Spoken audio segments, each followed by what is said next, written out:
Ang sampal ay hindi sumakit sa pisngi, sumakit ito sa isang lugar na mas malalim, mas matanda, mas nakabaon.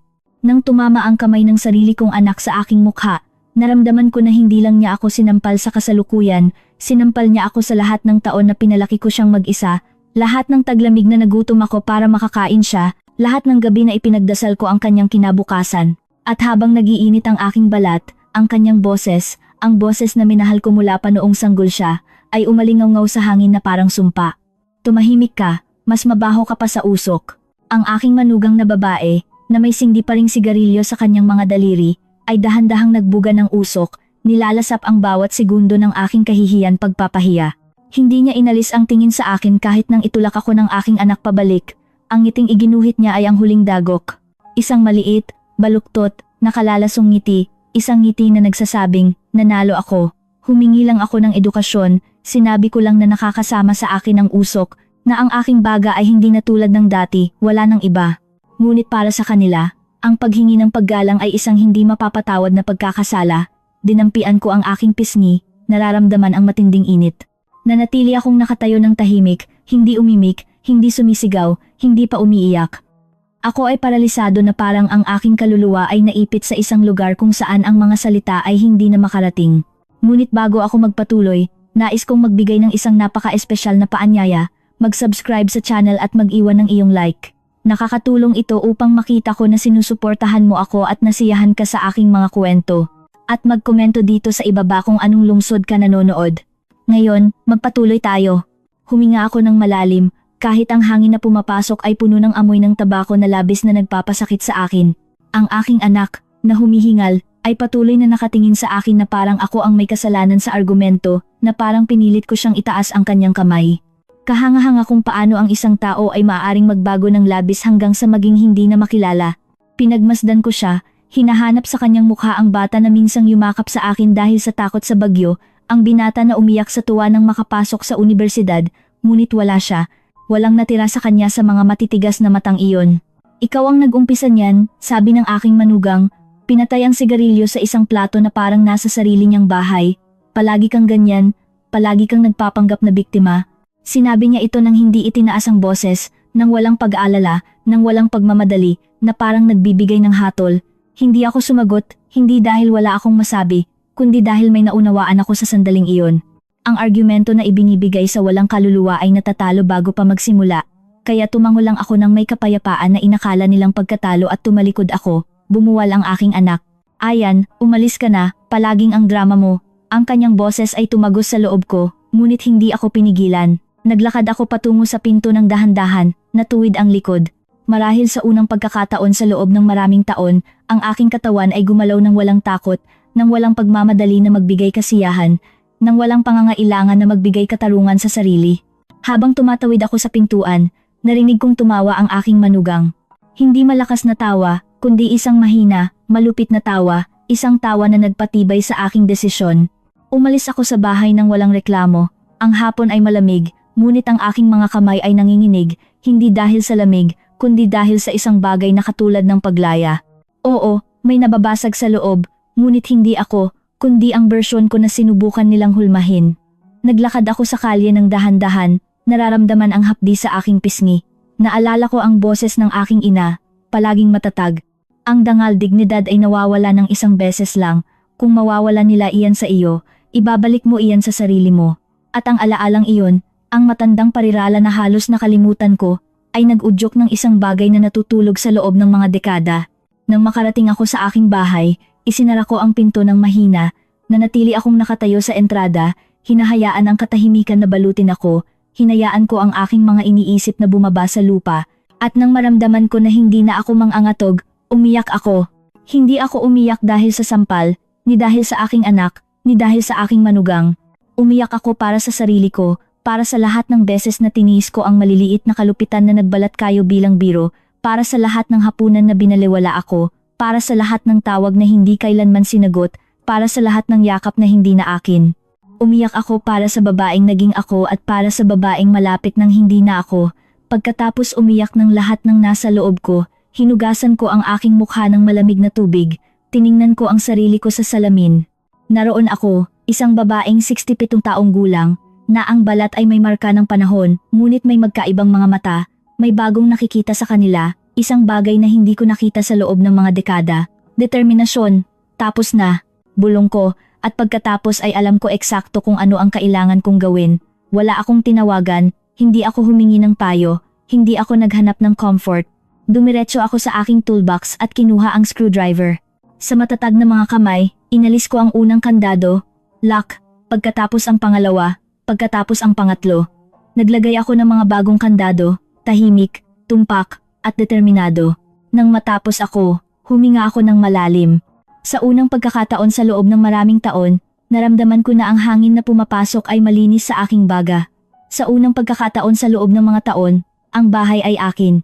At 15 minuto pagkatapos, nang marinig ko ang makina ng sasakyan ng aking anak na tumigil sa harap ng aking pinto, alam ko na ang kapalaran ay handa na para sa darating. Ang tunog ng sasakyan na pinatay sa harap ng aking bahay ay patuloy na umalingawgaw sa aking isip na parang isang walang may-ari na alingawgaw. Ngunit sa halip na tumingin sa bintana upang kumpirmahin na bumalik ang aking anak, ipinikit ko ang aking mga mata at hinayaan ang isang lumang alaala, isang alaala na inakala kong nawala na lumabas na parang isang kupas na litrato. Ang unang pagkakataon na tinawag niya akong mama ng malinaw, halos 1 at kalahating taong gulang pa lang siya. Kakalakad pa lang niya nang matumba siya sa aking mga bisig. Tiningnan niya ako ng mga matang malalaki at puno ng buhay na tila nangangako ng isang maliwanag na hinaharap. Mama, sabi niya, at sa sandaling iyon, sumumpa ako na hindi ko siya iiwan ng mag-isa, kailanman. Nakakatuwa kung paano nagbibigay ang buhay ng mga walang katuturang pangako, tulad ng mga buto na inihagis sa hangin. Naniniwala ka na lalaki sila patungo sa langit, ngunit kung minsan ay nagbabago sila, nawawala, nabubulok. Ang aking anak ay minsang ang aking pinakamalaking pagmamalaki, ang aking pinakamalaking kagalakan, at ngayon siya ang aking pinakamalaking sugat. Ang pag-alala sa kanya bilang bata ay parang paghaplos ng isang basag na baso, maganda, ngunit masakit. Nakikita ko siyang tumatakbo sa bakuran, walang sapin, tumatawa habang hinahabol ang mga paru-paro. Nakikita ko ang kanyang mga kamay na may mantsa ng lupa nang tumulong siya o sinubukang tulungan akong magtanim ng mga bulaklak sa hardin. Nakikita ko ang kanyang mukha na lumiwanag sa tuwing binabasahan ko siya ng isang kuwento bago matulog.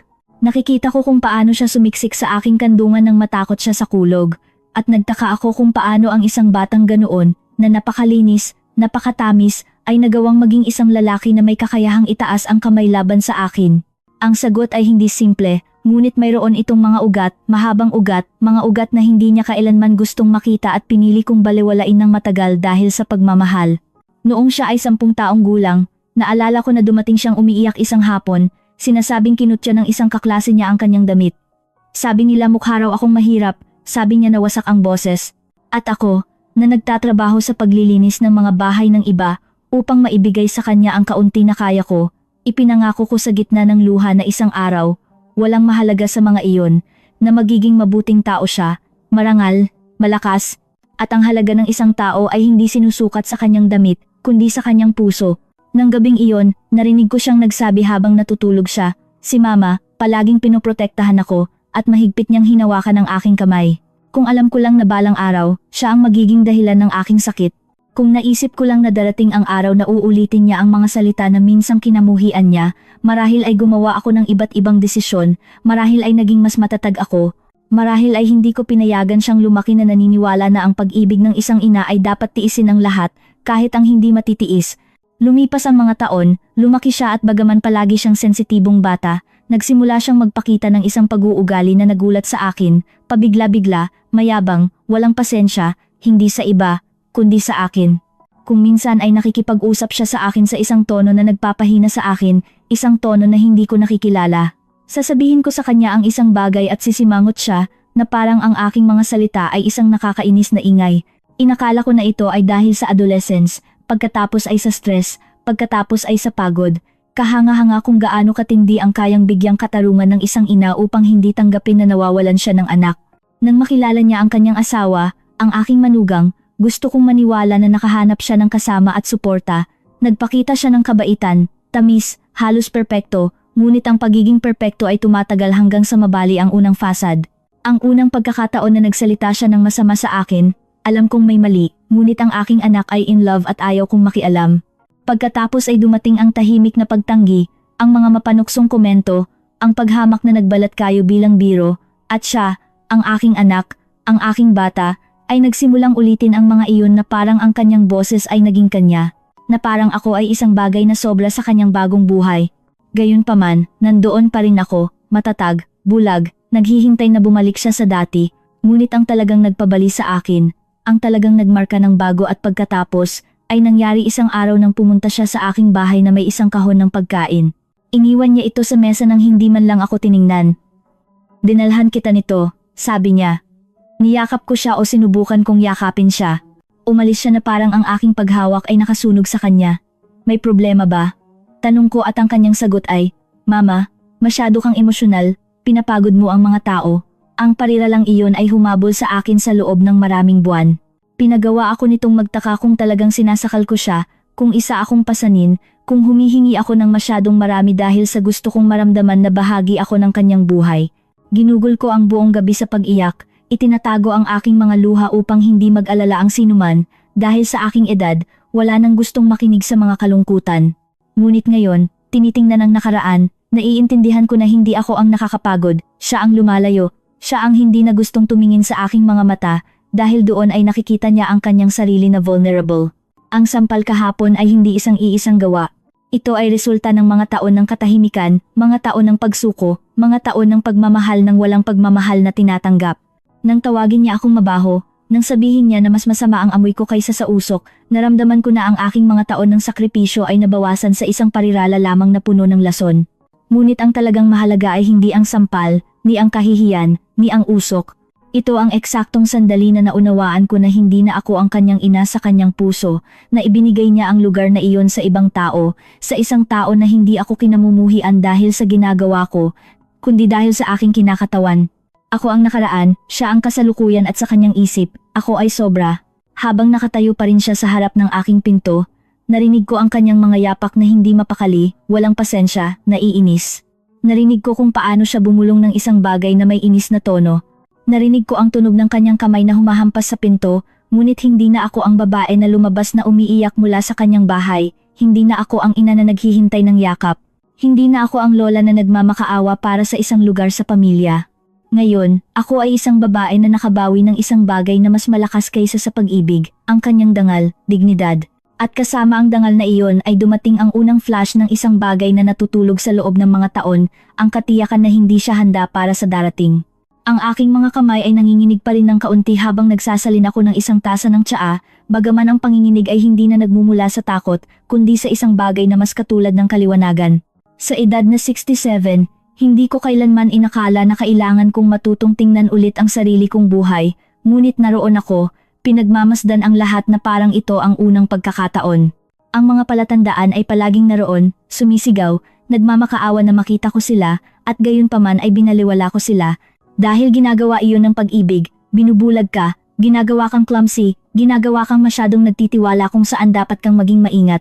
Sumandal ako sa kitchen counter, huminga ng malalim, habang ang alingawngaw ng mga yapak ng aking anak ay patuloy sa labas, humahampas sa pinto na parang kaya niyang sirain ang mga taon ng sakit sa isang simpleng tawag, ngunit hindi ako gumalaw, hindi pa.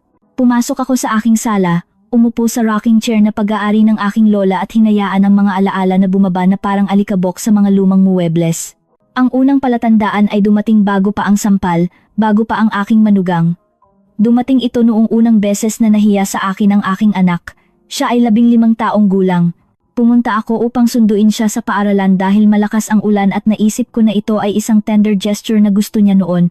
Nang bumaba siya sa kotse, tumingin ako sa bintana kung paano siya nilapitan ng isang grupo ng mga kaibigan at isa sa kanila ay nagtanong ng may disguised mockery. Iyan ba ang nanay mo? Parang galing sa paglilinis ng ospital. Suot ko ang aking work uniform, totoo. Galing ako sa paglilinis, ngunit nang marinig ko ang mahinang tawa na ibinuga niya upang hindi magmukhang masama sa harap ng iba, may nabasag sa loob ko. Hindi ang tawa ang sumakit, kundi ang hindi niya pagtatanggol sa akin.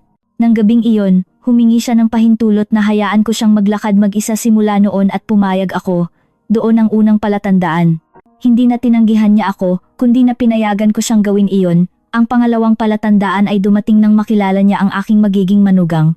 Siya ay maganda. Hindi iyon maikakaila, may sharp beauty, tulad ng mga art piece na hinahangaan mo ngunit hindi mo hinahawakan dahil alam mong baka masugatan ka, Mula sa unang sandali alam kong may isang bagay na nakakabahala sa kanyang paraan ng pagsasalita.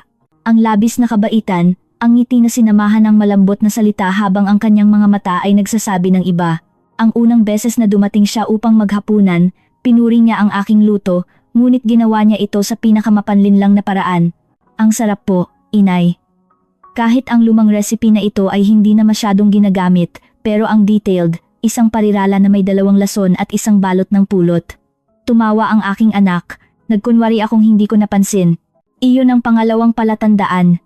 Ang pangatlong palatandaan ay noong Pasko ng unang taon ng kanilang relasyon.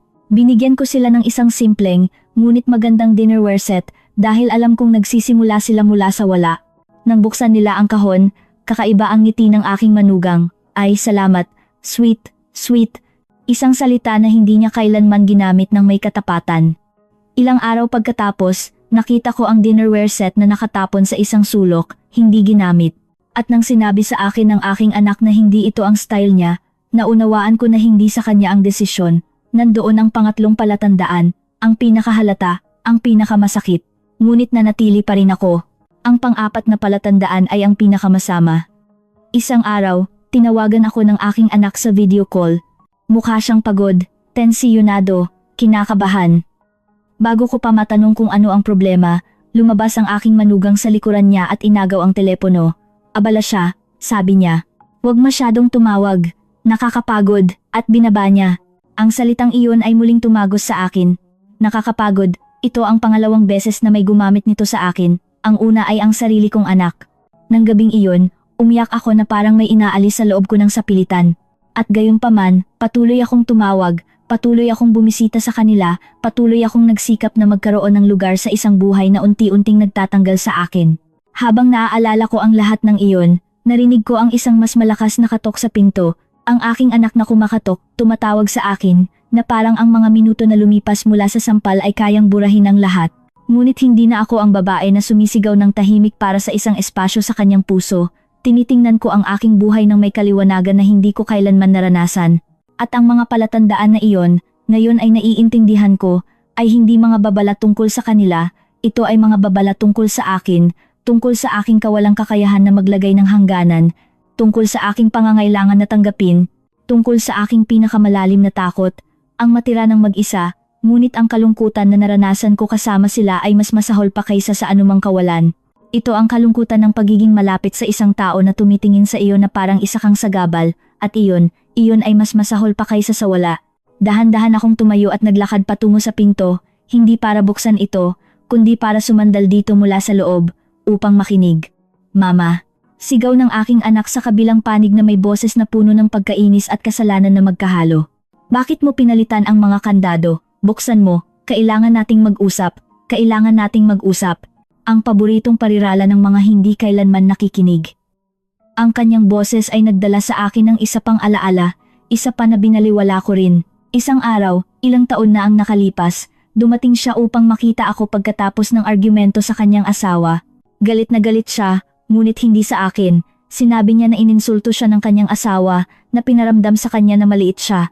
Niyakap ko siya, inaliw siya, naghanda ako ng sabaw, ngunit kinabukasan, nang nalaman ng kanyang asawa na pumunta siya sa aking bahay, tinawag niya akong manipulative.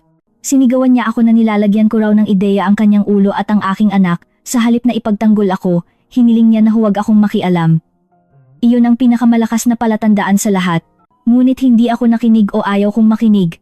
At ngayon, nakasandal sa pinto, naunawaan ko ang isang bagay na nagpakilabot sa aking kaluluwa. Hindi ko nawala ang aking anak kahapon, nawala ko siya ilang taon na ang nakalipas.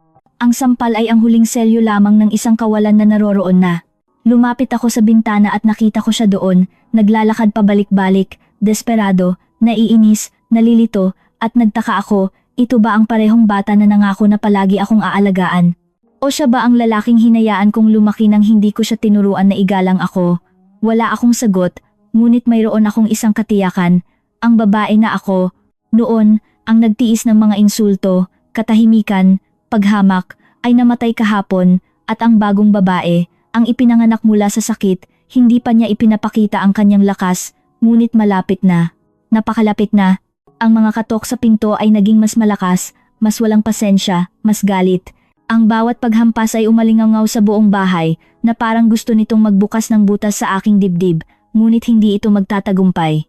Hindi, sa pagkakataong ito ay nanatili akong walang kibo, nakatayo sa gitna ng pasilyo, nararamdaman kung paano lumalaki ang determinasyon sa loob ko, matatag, tahimik, hindi maiiwasan. Ang aking anak sa kabilang panig, ang naiinis at pabigla-biglang lalaki, ay hindi ang bata na pinalaki ko. Siya ay isang estranghero na pinayagan kong hulmahin ng aking manugang. Mama, buksan mo na. Sigaw niya, ang kanyang boses ay puno ng pagkadismaya. Kalokohan ito. Bakit mo naisipang palitan ang mga kandado? Ipinikit ko ang aking mga mata, pinakinggan ko siya, hinayaan ko siyang sumigaw, ngunit hindi ako sumagot. Ang katahimikan kong minsan ang tanging wika na may kakayahang disarmahin ang pang-aabuso. Naririnig mo ba ako? Sabi niya ulit, Mama, buksan mo. Kailangan nating mag-usap. Narinig ko siyang humampas sa pinto gamit ang kanyang bukas na palad, pagkatapos ay gamit ang kanyang kamao. Narinig ko ang kanyang pinabilis na paghinga, narinig ko ang pagkagupit ng kanyang kawalang pasensya at gayunpaman, hindi ako gumalaw. Masyado akong maraming buhay na ginugol sa pagsubok na patahimikin ang aking boses upang hindi maging abala ang kanyang boses, ngunit ang babaeng iyon ay namatay kahapon. Ngayon ang tanging natitira ay ang aking dangal at ang aking katahimikan. Sumandal ako sa dingding. Nararamdaman ang lamig ng ceramic laban sa aking likod habang humihinga ako ng malalim, kahanga-hanga kung paano naaalala ng katawan ang mga bagay na nakalimutan ng isip. Ang postura na iyon, ang katahimikan na iyon ay nagbalik sa akin sa isang sandali na ayaw kong alalahanin, ngunit bumalik ito ng walang pahintulot, tinutulak ang alaala. Ako ay 15 taong gulang nang huling sumigaw sa akin ng aking ama. Sinabi niya sa akin na ako ay walang silbi, na wala akong kuwenta, na ako ay sagabal lamang. At nanatili akong tahimik, petrified, nanginginig ang mga kamay, ngunit walang isang salita ang lumabas sa aking bibig. Ang katahimikan na iyon ay nagmarka sa akin magpakailanman. At ngayon, halos 60 taon pagkatapos, inuulit ng aking anak, sa iba't ibang salita at ibang mukha ang sinaunang karahasan na iyon. Hindi niya alam na binubuhay ko ang isang trauma na hindi niya kailanman naisip. Hindi niya alam na ang bawat insulto niya ay muling nagbubukas ng mga sugat na hindi kailanman natapos isara. Ngunit hindi siya ang aking ama, at sa pagkakataong ito, hindi ako isang walang laban na bata. Sa pagkakataong ito, magkakaroon ako ng boses.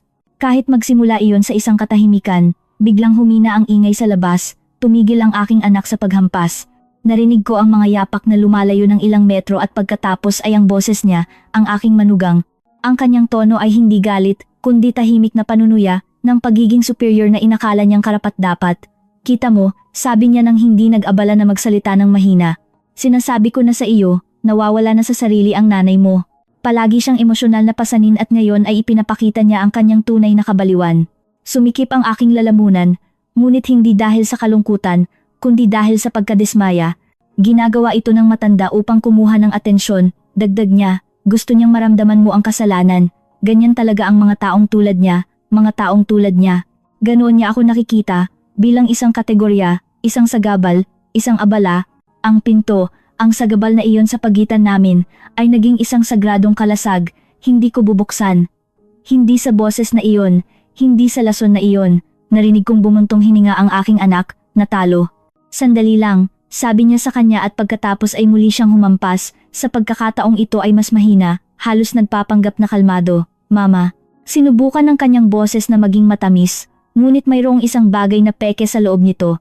Pwede tayong mag-usap. Nangangako ako na hindi ko itataas ang aking kamay. Isang pagkakamali iyon. Patawad. Oo, patawad. Isang magandang salita. Kapag nagmumula sa pagsisisi, ngunit kapag nagmumula sa takot sa mga kahihinatnan, ito ay tunog na walang laman, walang kabuluhan, pinilit. Hindi ako sumagot. Muli siyang humampas, ngunit sa pagkakataong ito ay may desperasyon. Mama, buksan mo ako. Nandoon siya sa labas, nakatingin sa akin na parang isang halimaw. Tulungan mo ako, wag mo akong iwanan ng ganito, tulungan mo ako. Ilang beses ko siyang tinulungan, ilang beses kong iniwan ang sarili kong mga pangarap, ang aking mga oras ng pahinga, ang aking mga pagkakataon sa buhay upang alagaan siya, samahan siya, buhatin siya mula sa sahig at ngayon humihingi siya ng tulong. Pagkatapos akong saktan, pagkatapos akong insultuhin, pagkatapos akong gawing wala, masakit ang irony. Lumapit ako sa pinto ng dahan-dahan, hindi upang buksan ito, kundi upang magsalita. Nandito ako, sabi ko. Ang aking boses ay lumabas ng matatag, mas matatag kaysa sa naisip ko. Sa kabilang panig, narinig ko kung paano niya pinigil ang kanyang hininga. Mama, pakiusap, hindi ko bubuksan. Katahimikan, ganap na katahimikan, na parang ang aking parirala ay nagyelo sa hangin. Ano? Anong sinasabi mo? Na hindi ko bubuksan, inulit ko. Hindi ngayon. Narinig ko ang kanyang mga yapak na umaatras, na parang kailangan niya ng distansya upang iproseso ang mga salita na hindi niya kailanman inakala na maririnig niya mula sa akin. Mama, hindi ikaw iyan, ngumiti ako ng mapait. Kung alam lang niya, ako ito, sabi ko. Ang hindi mo na nakita ilang taon na ang nakalipas. Bumalik ang katahimikan, ngunit sa pagkakataong ito ay hindi akin, kundi kanya. Isang mabigat na katahimikan, puno ng mga tanong na hindi niya kailanman tinanong sa sarili niya. Ang boses ng aking manugang ang pumutol dito, tuyo at naiinis. Hayaan mo siya, kung ayaw niyang magbukas, manatili siya sa kanyang kalungkutan, umalis na tayo. Ngunit hindi siya gumalaw. Alam ko ito sa katahimikan, sa tensyon sa hangin, sa bigat ng sandali. Hindi, sabi niya sa wakas, hindi ako aalis. Ang pagkarinig sa kanya na sinasabi iyon ay tumagos sa akin hindi bilang isang haplos, kundi bilang isang paalala ng emosyonal na kaguluhan na dinaranas niya. Hindi ito pag-ibig, ito ay kontrol. Gusto niyang magbukas ako dahil kailangan niyang bawiin ang dominasyon, hindi dahil naunawaan niya ang pinsalang nagawa. At doon, sa sandaling iyon, nakita ko ito ng malinaw. Ang aking anak ay hindi nasa harap ng aking pinto upang humingi ng tawad. Nandyan siya dahil nawala ang kanyang kapangyarihan at kailangan niyang bawiin ito. Lumapit ako ng mas malapit at inilagay ang aking kamay sa kahoy. Anak, sabi ko ng mahina, naririnig kita, ngunit hindi ko bubuksan. Bakit? Tanong niya sa basag na boses.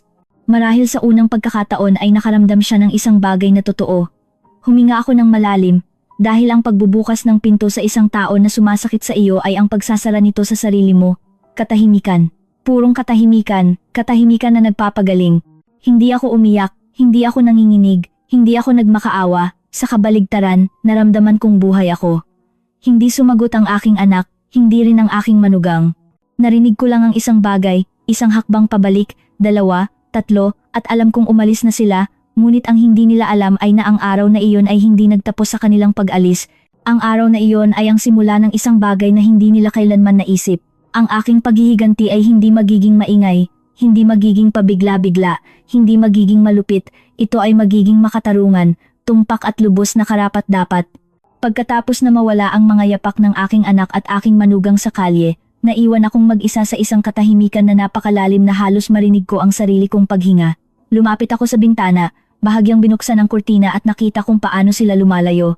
Mabilis siyang naglalakad, galit na galit, ngunit nalilito rin. Nasa likuran niya ang kanyang asawa, naiinis dahil hindi niya nagawang mabawi ang kontrol. Isinara ko ang kurtina at pagkatapos, sa unang pagkakataon sa loob ng maraming taon, ngumiti ako. Hindi isang ngiti ng kaligayahan, hindi isang ngiti ng paghihiganti. Ito ay ibang bagay. Ito ay isang ngiti ng pagkilala, isang ngiti na nagsasabing, ngayon, oo, dahil naniniwala sila na ako ay nag-iisa, na wala akong anuman, na hindi ko kayang ipagtanggol ang sarili ko, na ako ay mahina, ngunit mayroon akong isang bagay na hindi nila kailanman naisip. Naglakad ako patungo sa lumang aparador sa pasilyo, binuksan ang pinto, itinulak ang mga kahon ng mga tablecloth, lumang litrato, at maluwag na folder. At doon, sa likod ng lahat, nakatago ng maayos, naroon ang maliit na metal na briefcase na hindi ko binuksan sa loob ng mahigit 10 taon, maingat ko itong kinuha. Malamig ito, mabigat, hindi maiiwasan. Inilagay ko ito sa ibabaw ng mesa at dahan-dahang binuksan. Sa loob, mga dokumento, marami, napakarami, lahat ay nakaayos, numbered, protektado na parang sila ay isang kayamanan, dahil sila ay, sa loob ng mga dekada, habang lumalaki ang aking anak, habang nagtatrabaho ako sa mga bahay ng iba, habang ang buhay ay tila sumusunod sa isang kulay abong at paulit-ulit na landas, nagtatago ako ng mga kopya, mga record, mga ebidensya, mga pahayag, mga kontrata, mga resibo, mga recordings, hindi dahil sa paranoia, hindi dahil sa kasamaan, kundi para sa kaligtasan, survival. Nabuhay ako ng sapat upang malaman na ang buhay ay maaaring baluktot sa isang hininga, at ang isang babaeng nag-iisa ay dapat palaging maging handa. Binuksan ko ang unang folder. Naramdaman ko kung paano ibinalik sa akin ng alaala ang mga bagay na sinadya kong kalimutan. Kaya, dumating na ang sandali, bulong ko. Tumingala ako sa salamin sa sala. Pinagmasdan ako ng aking refleksyon ng may seryosong hindi ko kailanman naranasan. Hindi na ako ang ina na nagmamakaawa ng pag-ibig, hindi na ako ang lola na napahiya sa isang sulok, hindi. Ako ang babaeng nakaligtas sa isang marahas na kasal violent marriage, sa isang mahirap na buhay, sa isang kahirapan na kumukuha ng dangal. At ang babaeng iyon ay hindi nakalimot. Ngunit bago ako magpatuloy, sabihin mo sa akin dito sa mga komento kung ano ang tingin mo sa kuwentong ito sa ngayon at ano ang gagawin mo sa kanyang kalagayan. Huwag kang umalis sa video dahil ang susunod na mangyayari ay magpapatindig balahibo sa iyo. Isinara ko ang folder, binuksan ang pangalawa, pagkatapos ang pangatlo. Ang bawat isa ay naglalaman ng mga piraso ng puzzle na binuo ko ng tahimik sa loob ng mga taon. Hinawakan ng aking mga kamay ang mga dokumento na para sa iba ay simpleng papel, ngunit para sa akin ay mga armas, dahil ang sikreto na hindi alam ng aking anak at aking manugang ay simple. Hindi ako mahina, handa ako. Sa loob ng maraming taon, alam ko na ang relasyon sa pagitan nila ay toxic. Alam ko iyon bago pa ako sinimulang saktan ng aking anak. Nakita ko sa kanya ang mga palatandaan ng pagkapagod, ng manipulation, ng emosyonal na isolation. Ngunit ang hindi nila naisip ay nagtago ako ng mga ebidensya. Mga ebidensya ng mga utang na kinuha niya sa pangalan niya nang hindi niya sinasabi. Mga ebidensya ng mga kredito na nagpautang sa kanya nang hindi niya alam. Mga ebidensya ng mga forged signature. Mga ebidensya na kinokontrol niya ang kanyang suweldo. Mga ebidensya na pinagbintangan niya siya ng hindi totoo ng maraming beses upang i-manipulate siya ng emosyonal. Mga ebidensya ng pagtataksil, infidelity, mga ebidensya ng mga banta na nakasulat sa mga mensahe na inakala niyang nabura na magpakailanman. Itinago ko ang lahat dahil alam ko na isang araw ay kakailanganin niya ang katotohanan, ngunit hindi iyon ang tanging sikreto ko. Sa ilalim ng huling hanay ng mga dokumento ay may isang dilaw na sobre, isang sobre na iniiwasan kong buksan sa loob ng mahabang panahon. Maingat ko itong kinuha, na parang ito ay marupok, ngunit hindi, ang marupok ay ang aking puso. Ang sobre ay naglalaman ng mga papel ng bahay, ang bahay kung saan ako nakatira, ang parehong bahay kung saan lumaki ang aking anak, ang parehong bahay kung saan inakala niyang may karapatan siyang pumasok na sumisigaw at humahampas sa pinto. Ang bahay na iyon ay hindi kanya, at hindi kailanman naging kanya. Minana ko ito mula sa aking lola ilang taon na ang nakalipas. Inilagay ko ito sa aking pangalan lamang at bagaman minsan ay naisip kong ibahagi ito sa aking anak, mabilis kong naunawaan na hindi ko dapat gawin iyon. Hindi nang nagsimula siyang magbago, hindi nang pinayagan niya ang kanyang asawa na tratuhin ako ng parang basura, hindi nang tumigil siya sa pagtingin sa akin bilang ina, upang tingnan ako bilang isang pasanin. Ang aking bahay ay ang aking kanlungan, ang aking kuwento, ang aking dangal, ang aking huling hangganan at walang sino man ang tatawid dito nang walang pahintulot ko. Isinara ko ang briefcase, inilagay ito sa ilalim ng aking braso, at naglakad patungo sa kitchen table, sinindihan ko ang ilaw. Ang flash ay nagliwanag sa kwarto sa isang paraan na tila bago sa akin, na parang pumapasok ako sa ibang buhay. Sa sandaling iyon, ang ingay ng isang sasakyan ay tumigil sa harap ng aking bahay, tumingin ako sa bintana. Hindi ang aking anak, hindi ang aking manugang, ito ay isang opisyal na sasakyan, isang patrolya, patrol car. Hindi nanginginig ang aking mga kamay, hindi ako nakaramdam ng takot, nakaramdam ako ng ginhawa. Bumaba ang dalawang ahente, kumatok sila sa pinto ng may paggalang. Aling Celia, tanong ng isa, nagbukas ako ng walang pag-aalinlangan. Ipinakita niya sa akin ang isang folder na may selyo ng estado. Dito po kami dahil sa sumbong na isinampa ninyo 10 taon na ang nakalipas laban sa inyong dating asawa, sabi niya. Ang investigasyon ay muling binuksan at mayroon kaming mga tanong na tanging kayo lang ang makakasagot. Naramdaman ko na parang lumuwag ang mundo sa ilalim ng aking mga paa. Walang alam ang aking anak, mas lalo na ang aking manugang. Ngunit alam ko kung ano ang ibig sabihin ng pagdating ng mga ahenteng iyon. Ang nakaraan na inilibing ko ay bumabalik at nagdadala ito ng mga kahihinatnan na hindi nila kailanman naisip, hindi lang para sa akin, kundi para sa lahat. At sa sandaling iyon, naunawaan ko ang isang bagay. Ang sampal ng aking anak ay hindi ang simula ng aking pagbagsak, ito ay ang simula ng kanilang pagkasira. Ang akin ay matagal nang natapos. Ang buhay ay may kakaibang paraan ng pag-aayos ng mga score. Kung minsan ay tumatagal ng mga taon, kung minsan ay ilang minuto lang, 15 upang maging eksakto. 15 minuto pagkatapos na itaas ng aking anak ang kamay laban sa akin. 15 minuto pagkatapos na ngumiti ang aking manugang ng may paghamak. 15 minuto pagkatapos na magdesisyon akong palitan ang mga kandado ng aking bahay at ng aking puso. Ang mundo ay umikot sa isang direksyon na walang sinuman ang nakita na darating. Ang mga ahente na nasa aking pinto ay tila mas marami pang alam tungkol sa akin kaysa sa naaalala ko. Ang mas matanda sa kanila, Isang lalaking may square na mukha at seryosong tingin ay mahigpit na hawak ang selyadong folder. Aling Celia, kailangan po namin kayong samahan upang magbigay ng formal na statement, sabi niya sa boses na pinaghalong paggalang at pagmamadali. Siyempre, sagot ko ng mahinahon. Pakiusap, kunin ko lang ang aking bag. Ngunit bago ko iyon ginawa, narinig ko ang tunog na nagpalamig sa aking dugo, isang makina na mabilis na lumalapit. Kilala ko ang makinang iyon. Kilala ko ito ng mas mabuti kaysa sa tibok ng sarili kong puso. Ang aking anak ay lumabas sa harap ng aking bahay na parang isang buhawi, biglang huminto, ang mukha ay namumula sa galit at ang mga mata ay nakalabas. Ang kanyang asawa ay lumabas sa likuran niya ng sasakyan na nakakrus ang mga braso, naiinis, na parang ang presensya ng pulis ay isang personal na abala. Anong nangyayari dito? Sigaw niya, binabalewala ang mga ahente, itinutulak ang pinto na parang kaya pa niyang pumasok. Itinaas ng isa sa mga pulis ang kanyang kamay. Sir, pakiusap, manatili po kayo sa likuran. Hindi nakinig ang aking anak. Mama, anong ginawa mo na naman? Sabi niya. Bakit may mga pulis sa bahay mo? Anong klase ng problema ang ginagawa mo? Hindi ako sumagot, hindi dahil ayaw ko, kundi dahil hindi ko kailangan. Ang ahente ang sumagot para sa akin, sir. Nandito po kami para sa sumbong na isinampa ng inyong ina 10 taon na ang nakalipas. Ang investigasyon ay muling binuksan matapos makahanap ng mga bagong testimony na may kaugnayan sa inyong ama. Ang aking anak ay nanigas. Ang manugang ay gayon din. Ito ang unang beses na narinig nilang binanggit ang kanyang ama sa loob ng maraming taon. Ang aking ama, tanong ng aking anak nang hindi makapaniwala, pero nawala siya, naisara na iyon. Ang ahente ay dahan-dahang binuksan ang folder. Hindi siya nawala, sir. Ang kaso niya ay na-archive dahil sa kakulangan ng ebidensya at ngayon ay mayroon na kami. Tiningnan ng manugang ang aking anak ng may nakikitid na mata, na parang bigla niyang nakita ito sa ilalim ng ibang liwanag. Umalis siya ng nalilito. Nanatili akong tahimik dahil naghintay ako ng 1 dekada para sa sandaling iyon. Nagpatuloy ang ahente.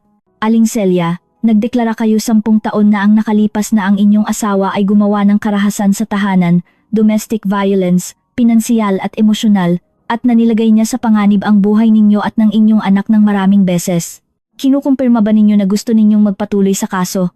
Ang aking anak ay bumaling sa akin, nalilito, halos nagagalit, karahasan, bulong niya. Mama, bakit hindi mo sinabi sa akin?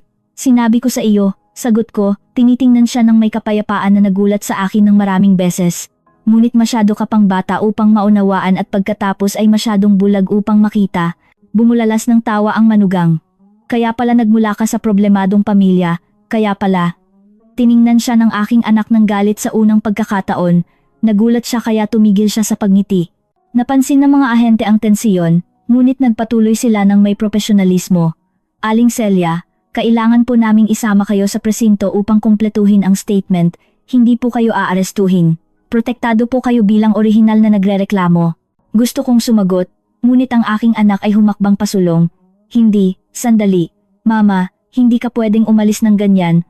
Sabihin mo sa akin kung ano ang nangyayari. Sabihin mo sa akin ang katotohanan.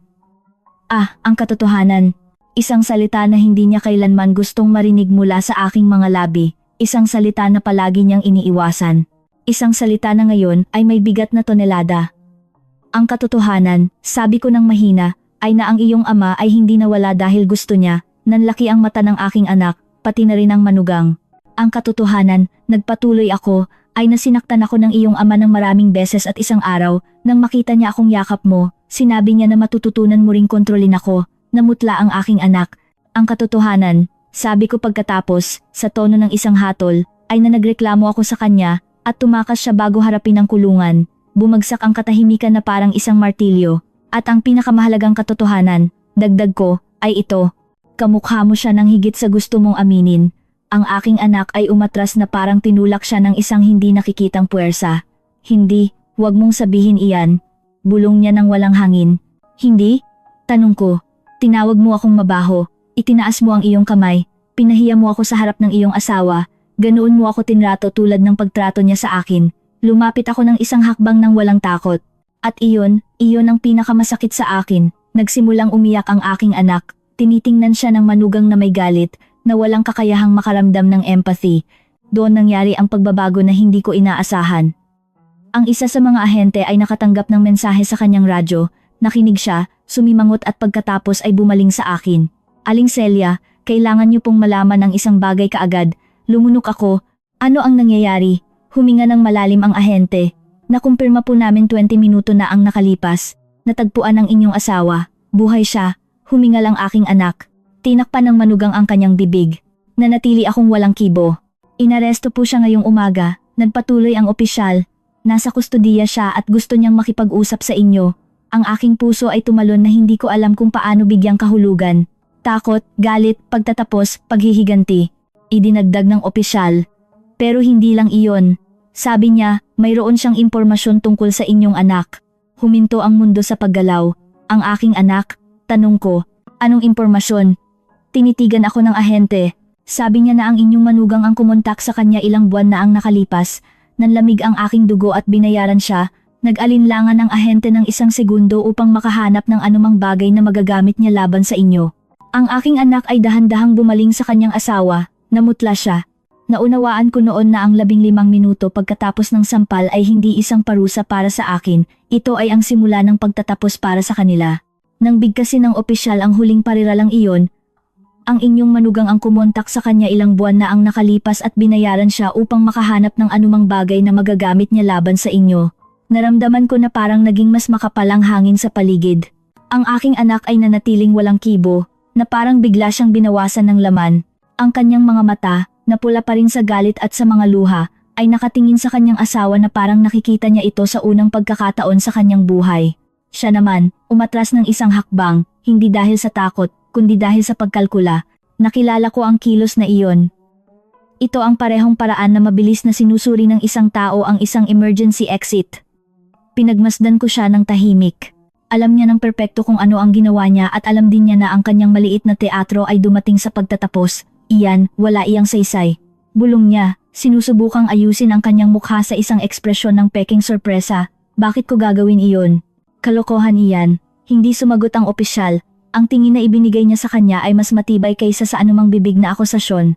Nilunok ng aking anak ang kanyang laway ng may kahirapan. Kinausap mo siya? Tanong niya sa basag, marupok, halos pambata na boses. Ang manugang ay kinagat ang kanyang labi. Ang kanyang katahimikan ay ang pinakamalinaw na pagtatapat na gusto ko.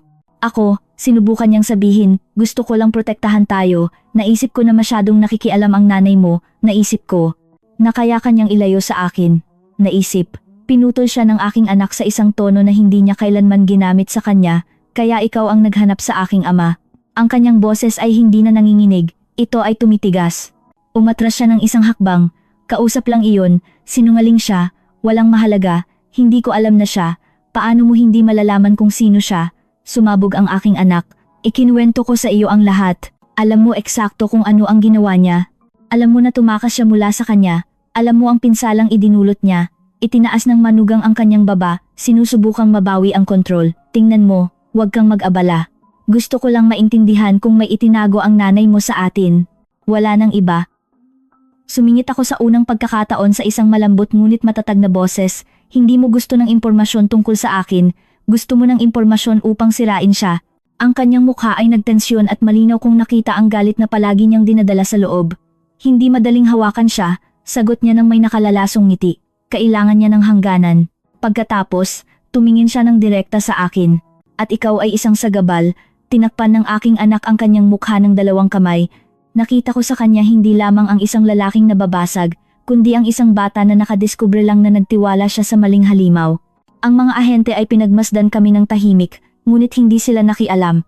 Alam nila na ang nangyayari doon ay may bigat na higit pa sa legal. Ito ay isang emosyonal na pag-aayos na matagal nang ipinagpaliban. Aling Celia, sabi ng mas matandang opisyal, kailangan po namin kayong isama para sa formal na statement. Ang inyong dating asawa ay nasa kustodiya at nagpupumilit na dapat kayong naroroon sa susunod na yugto ng interrogation. Sumikip ang aking tiyan, hindi dahil sa takot, kundi dahil sa isang bagay na katulad ng mapait na paglaya. Naiintindihan ko, sagot ko, sasama ako sa inyo. Hindi, sabi ng aking anak, humakbang pasulong. Hindi ka pwedeng umalis ng mag-isa, sasama ako sa iyo. Mahigpit na hinawakan ng manugang ang kanyang braso. Hindi ka pupunta kahit saan. Halos bumulong siya. Mananatili ka sa akin. Mayroon tayong kailangang pag-usapan. Hindi ito maaaring maging ganito. Itinulak siya ng aking anak ng mahina, ngunit may determinasyon na hindi ko pa nakita sa kanya. Sapat na ang sinabi mo, sabi niya. Tiningnan niya siya na parang ang pagtataksil ay nagmula sa kanya patungo sa kanya, hindi sa kabaligtaran. Napagtanto mo ba kung gaano ka kakatawa-tawa? Nangutya siya. Maniniwala ka sa nanay mo bago sa akin? Pagkatapos ng lahat ng binuo natin, pagkatapos ng lahat ng ginawa ko para sa iyo? Ginawa para sa akin? Sagot niya ng hindi makapaniwala, o ginawa laban sa akin? Tiningnan niya siya ng may silaw ng galit, na parang handa siyang magtapon ng isa pang kasinungalingan upang iligtas ang sarili, ngunit hindi na ito gumagana. Wala ng audience para sa kanyang teatro. Ang aking anak ay bumaling sa akin. Mama, payagan mo akong samahan ka, pakiusap. Tiningnan ko siya ng matagal. Naisip ko ang sampal, ang mga salita, ang mga taon ng paghamak, ang ipinataw na katahimikan, ang bata na pinalaki ko, ang lalaking naging siya, ang refleksyon ng kanyang ama na nakita ko sa kanya. Hindi, sabi ko sa wakas. Nanlaki ang mata niya sa pagkabalisa. Hindi. Bakit? Dahil ang labanan na ito ay akin, sagot ko ng mahinahon. At dahil mayroon ka pang isa na kailangang harapin dito ngayon, tiningnan siya ng manugang ng may panik. Huwag kang makinig sa kanya, bulong niya. Siya ay manipulative. Palagi siyang ganyan. Ginagawa niya iyan upang paghiwalayin tayo. Pinutol siya ng aking anak sa isang sigaw na nagmula sa kaibuturan ng kanyang kaluluwa. Ikaw ang nag-umpisa ng lahat. Ang alingaunggaw ng sigaw na iyon ay umalingaunggaw sa buong kalye. Ang manugang ay umatras na nakabukas ang bibig, na parang hindi niya naiintindihan kung paano niya nawala ang kontrol ng napakabilis. Ang mga ahente ay nagmungkahi na umalis na kami. Tumango ako, ngunit bago ako maglakad patungo sa sasakyan ng pulis, bumaling ako sa aking anak. Anak, sabi ko, bago ako umalis, kailangan kong sabihin sa iyo ang isang bagay. Dahan-dahan siyang lumapit, na parang natatakot na baka tanggihan ko siya ulit. Ang iyong ama ay hindi lang kami sinaktan, nagpatuloy ako. Nag-iwan din siya sa iyo ng mga sugat na hindi mo kailanman ginamot. At siya, tiningnan ko ang aking manugang, ginamit niya ang mga iyon upang kontrolin ka. Huminga ako ng malalim, ngunit hindi ka na bata at ang gagawin mo sa buhay mo simula ngayon ay nakasalalay lang sa iyo. Yumuko siya, dalawang luha ang tumulo. Alam ko, bulong niya, at hindi ko alam kung makakaya ko ang ginawa ko kahapon. Lumapit ako at inilagay ang aking kamay sa kanyang pisngi, sa eksaktong lugar kung saan niya ako sinaktan. Makakaya mo, sabi ko, kung magbabago ka. At pagkatapos ay sinabi ko ang isang bagay na hindi ko kailanman naisip na sasabihin ko, ngunit hindi ko papayagan na sirain kanila, tulad ng hindi ko papayagan na sirain mo ako. Tumingala siya, nagulat, iyon ang hangganan, ang dapat kong inilagay ilang taon na ang nakalipas. Tumalikod ako at sumakay sa sasakyan ng mga ahente. Sumara ang pinto ng may tuyong tunog. Habang umaalis ang sasakyan, nakita ko sa bintana ang aking anak na nakaluhod sa bangketa, ang mga kamay ay nasa mukha, na parang ang katotohanan ay dinurog ang kanyang dibdib, at sa tabi niya, ang aking manugang, hindi siya inaaliw, hindi siya niyayakap, kundi sinisigawan siya, itinuturo siya, humihingi ng mga sagot na alam niyang wala siya. Ito ang unang pagkakataon na malinaw kong nakita ang dynamic sa pagitan nila mula sa labas. Siya ay wasak, siya ay kumakain mula sa pagkasira na iyon. At naunawaan ko na ang tunay na kaaway ay hindi siya, kundi ang kanyang pangangailangan ng kontrol at ang kanyang kakayahan na gamitin ang sakit ng iba bilang isang kasangkapan. Habang lumalayo ang sasakyan, inisip ko kung ano ang darating. Naisip ko ang pagharap sa lalaking nagmarka sa aking magpakailanman. Naisip ko ang mga kahihinatnan ng pag-alam ng aking anak sa buong katotohanan. Naisip ko ang bagyo na sisiklab sa loob at labas ng aking pamilya, ngunit naisip ko rin ang iba pa. Sa unang pagkakataon sa loob ng maraming taon, hindi ako natatakot. Dumating kami sa presinto. Sinamahan ako ng mga ahente sa isang reserved room. Amoy papel, lumang kape, at metal. Umupo ako, naghintay at pagkatapos ay pumasok ang aking dating asawa. Ang buong katawan ko ay nag-react bago pa ang aking isip. Hindi ako nanginginig, ngunit isang sinaunang, malalim, halos ancestral na kilabot ang tumakbo sa aking likod. Siya ay tumanda na.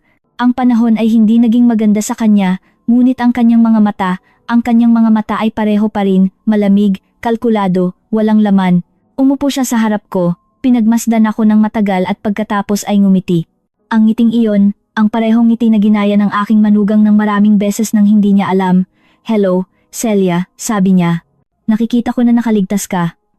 Sa kabila mo, sagot ko, sinindihan ng opisyal ang recorder. Ang tensiyon ay sobrang siksik na tila ang hangin ay maaaring maghiwa-hiwalay. Sabihin niyo po, sabi ng ahente, ano po ang alam ninyo tungkol sa inyong anak? Tinitigan ako ng aking dating asawa at sinabi ang isang bagay na hindi ko inaasahan. Alam ko na inuulit niya ang aking mga pattern.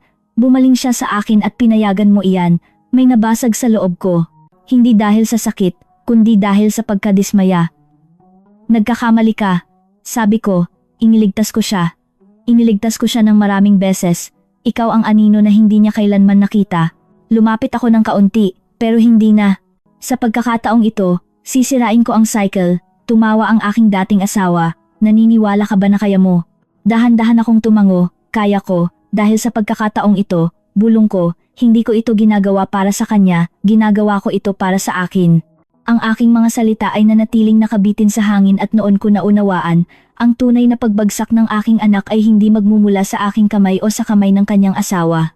Magmumula ito kapag sa wakas ay haharapin niya kung ano siya, kung ano ang pinayagan niya, kung ano ang naging siya, at ang sandaling iyon ay papalapit na. Ang aking dating asawa ay patuloy na nakangiti sa harap ko, na parang mayroon siyang isang uri ng kapangyarihan sa aking kasalukuyan, na parang hindi na-erode ng mga taon ang kanyang kakayahan na takutin ako. Ngunit ang takot na ibinibigay niya ay hindi na akin, ito ay isang alaala, isang anino na walang katawan. Tinitigan ko siya, nang may kapayapaan na hindi ko kailanman naisip na magkakaroon ako sa edad na 67. Sa unang pagkakataon, tila siya ay naiilang. Kaya gusto mo ngayong sirain ang cycle ha? Bulong niya ng may paghamak. Ang galing, pagkatapos mong sirain ang ating anak sa iyong mga hysteria at iyong mga takot, sumandal ako pasulong. Hindi ko siya sinira, nakaligtas ako. Ang pagkakaiba ay malaki, nakialam ang opisyal. Sir, limitado lang po ang sagot sa mga tanong. Binanggit po ninyo na kinontak kayo ng asawa ng inyong anak. Kailangan po namin ng detalye. Ang aking dating asawa ay naglabas ng isang theatrical sigh. Hindi naman iyon mahalaga, sabi niya, ang babaeng iyon.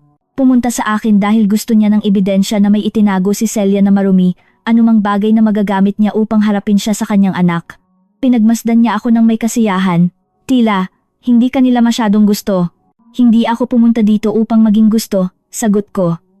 Pumunta ako dito upang sabihin ang katotohanan. Ah, ang katotohanan. Inulit niya, nakangiti na parang naglalaro ng kutsilyo. Ang salitang iyon na gusto mo kapag convenient sa iyo. Muling nakialam ang opisyal. Sir, humingi po ba siya sa inyo ng specifically ng maling impormasyon? Nag-alok po ba siya ng pera? Tumango siya ng walang hiya.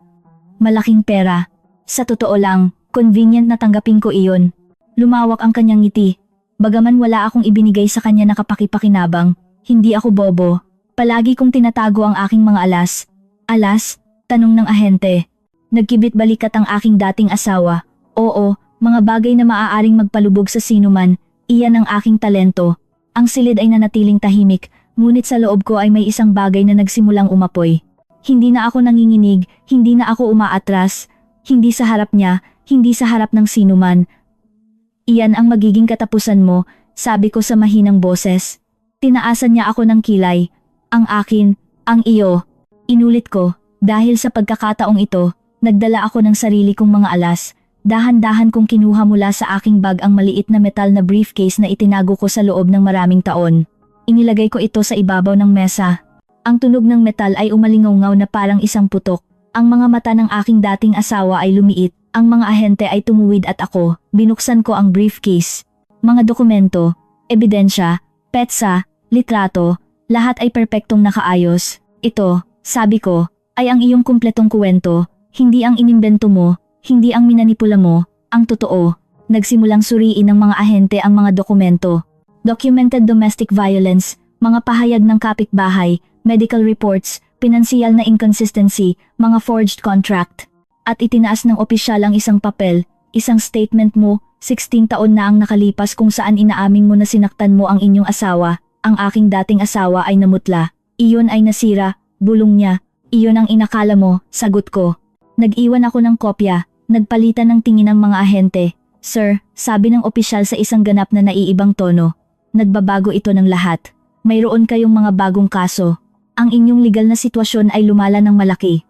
Tiningnan ako ng aking dating asawa ng may galit, ngunit sa ilalim ng galit ay ang takot. Ang takot na iyon na naramdaman ko sa loob ng maraming taon, ngayon ay kanya. Hindi mo alam ang ginagawa mo, Celia. Ngumiti ako. Alam ko nang mas mahusay kaysa kailanman. Nang matapos ko ang aking statement, sinamahan ako ng mga ahente palabas. Ang araw ng hapon ay bumagsak sa bangketa na parang isang mainit na yakap, nagpapaalala sa akin na nagpapatuloy ang buhay, na nagpapatuloy ako. Kahit sinubukan akong patayin ng nakaraan ng maraming beses, Ngunit ang eksena na nakita ko sa labas ay nagpabigla sa akin.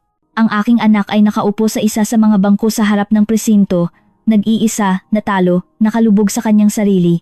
Nang makita niya akong lumabas, bigla siyang tumayo. Ang kanyang mga mata ay namamaga, ang kanyang mukha ay nawasak. Mama, bulong niya, dahan-dahan akong lumapit. Kami ay dalawang tao na may masyadong maraming hindi nasasabi. Dalawang sugat na naghahanap ng isa't isa nang hindi alam kung paano lumapit. Ano ang sinabi niya sa'yo? Tanong niya sa basag na boses. Ang katotohanan, sagot ko, at ano ang katotohanan tungkol sa akin? Nanatili akong tahimik sandali. Kailangan niyang marinig iyon, ngunit siya ay nasa bingit din ng pagbagsak. Ang katotohanan, sabi ko ng mahina, ay nainulit mo ang kanyang karahasan nang hindi mo napapansin. Hindi dahil siya ka, kundi dahil hindi ko kailanman itinuro sa iyo na makilala ang lakas mula sa aggression. Hindi dahil sa isa kang halimaw, kundi dahil lumaki ka na nakikita kung paano ako tumatahimik, naniniwala na ang pag-ibig ay nakaligtas sa mga hampas at kahihiyan. Nagsimula siyang umiyak, ayaw kong maging tulad niya. Bulong niya, ayaw ko, mama, hindi ko alam, tinakpan niya ang kanyang mukha. Diyos ko, anong ginawa ko sa iyo? Anong ginawa ko? Lumapit ako. Ang ginawa mo ay kakilakilabot, sabi ko. Ngunit maaari rin itong maging simula ng ibang buhay, hanggat tatanggapin mo na kailangan mo ng tulong, na wala kang karapatan na saktan ang sinuman, ni ako, ni ang sarili mo, ni ang sinumang babae. Tumango siya, nanginginig. Gagawin ko ang lahat para magbago. Kung ganoon, magsimula sa paglayo sa kanya, sabi ko nang walang pag-aalinlangan. Tumingala siya. Sa asawa ko, sa babaeng sumisira sa iyo, nagtama ako. Nakita ko sa kanyang mukha ang takot, dependency, pagkalito. Ngunit sa unang pagkakataon sa loob ng maraming taon, nakita ko ang kaliwanagan. Mama, sa tingin ko tama ka. Nakikita ko siya ngayon, nakita ko, bumuntong hininga ako. Iyon ang unang hakbang. Ang pinto ng presinto ay bumukas sa likuran namin. Lumabas ang aking manugang na sinamahan ng isang opisyal. Hindi siya nakapusas, ngunit galit na galit siya. Nang makita niya ang aking anak na nakikipag-usap sa akin, naglakad siya ng diretsyo sa amin na parang isang bagyo ng lason. Ano ang sinabi sa iyo ng baliw na matandang ito? Huwag kang maniwala sa kanya. Palagi niya tayong gustong paghiwalayin. Palagi niyang gusto na maging perpektong bata niya. Hindi gumalaw ang aking anak, hindi siya tiningnan, sinabi lang niya, tapos na. Nanigas siya. Ano? Anong sabi mo? Tapos na, inulit niya, ayaw ko na ng buhay na ito. Ayaw ko nang mamuhay ng ganito. Ayaw ko nang magpatuloy sa isang tao na nagmamanipulate sa akin, kumukontrol sa akin at nananakit sa akin. Tumawa siya, hindi makapaniwala. Ako ang inaakusahan mo ng sakit. Kung ikaw ang marahas dito, ikaw ang nananakit, ang sumisigaw, ang nawawalan ng kontrol. Huminga ng malalim ang aking anak. Tama ka, sabi niya. Naging marahas ako. Ngumiti siya, iniisip na nanalo siya, ngunit nagpatuloy ang aking anak, at kumakain ka mula dyan. Nabura ang ngiti. Gusto mo ang sirang lalaki, hindi ang malusog na lalaki. Kasinungalingan, sabi niya, hindi ba? Sumagot siya, dahil kung gumaling ako, mawawalan ka ng kapangyarihan. Sinubukan niyang lumapit, ngunit humadlang ako, at sa unang pagkakataon, yumuko siya. Hindi na ako isang vulnerable na babae, ako ay isang pader. Inanyayahan siya ng mga opisyal na umalis. Nagbigay siya ng isang huling tingin na puno ng galit bago umalis. Habang pinapanood ko siyang lumalayo, alam ko nang may ganap na katiyakan na ang babaeng iyon ay hindi na babalik sa aming buhay dahil ang aking anak ay sa unang pagkakataon ay pumili ng isang bagay na naiiba. Mama, sabi niya, mapapatawad mo ba ako? Tiningnan ko siya ng may lambing at may sakit. Ang pagpapatawad ay hindi regalo, ito ay bunga. Kapag nakita ko ang pagbabago mo, darating iyon. Hindi bago. Tumango siya, tinatanggap ang pinakamalaking katotohanan ng kanyang buhay. Nang gabing iyon, bumalik ako sa aking bahay ng mag-isa, naglakad ako ng dahan-dahan, naramdaman ko ang sariwang hangin. Ang katahimikan ay hindi na isang bilangguan, ito ay kalayaan. Pumasok ako, isinara ang pinto, hinawakan ang bagong kandado at ngumiti. Ito ang aking tahanan, ang aking buhay, ang aking kwento at walang sinuman ang muling magpapaluhod sa akin. Umupo ako sa rocking chair at inilagay ang aking kamay sa aking dibdib. Hindi paghihiganti ang nararamdaman ko, ito ay katarungan. Ito ay kapayapaan, ito ay dangal na sa wakas ay nabawi. Ang aking anak ay may mahabang journey na tatahakin.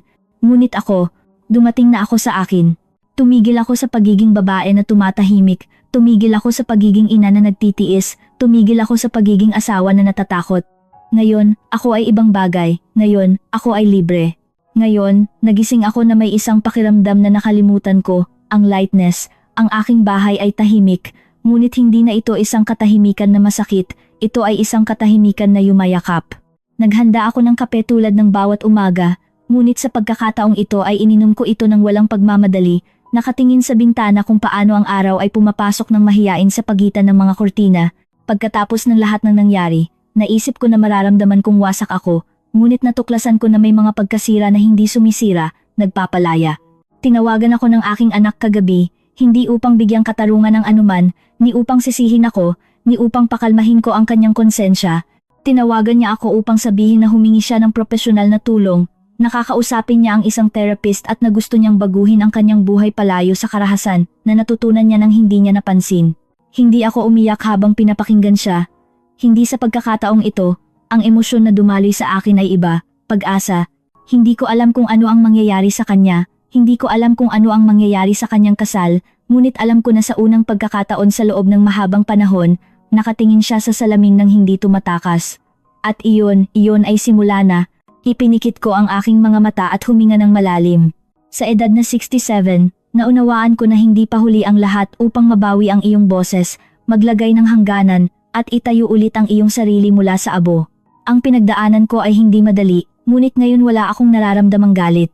Nararamdaman ko ang isang bagay na mas mahalaga, ang katiyakan na walang sinuman ang muling aagawin ang aking dangal. Ngayon, gusto kong makipag-usap sa iyo na nakinig sa aking kwento hanggang sa dulo. Mag-subscribe sa channel at mag-iwan ng iyong like. Ang iyong suporta ay tumutulong sa akin na patuloy na magbahagi ng mga kwento na tumatama sa puso. Sabihin mo sa akin sa mga komento kung anong lungsod ka nanonood, ano ang naramdaman mo sa pagtatapos na ito at ano ang ginawa mo sa aking kalagayan. Gusto kong basahin sila. Salamat sa pagsama sa akin.